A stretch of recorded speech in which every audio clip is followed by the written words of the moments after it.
naghuot na jud sila ron mga kababoy no. So pero kuyag so far wala ra jud problema sa atong mga bakin karon.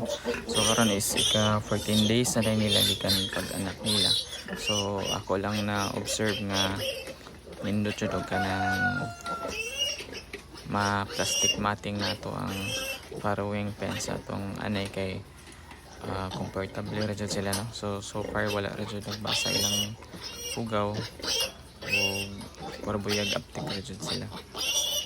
So usa ni sa mga problema nga among na-encounter sa una no, so tung napami sa pikas nga tangkal nga semento tanan ang farrowing pen. So among ma-encounter first pick upin magbasa jud ang hugaw. Maybe because ng kanang kuan siguro kanang magbugnaw ang panahon, di sila kayo comfortable. So nasa na sila farrowing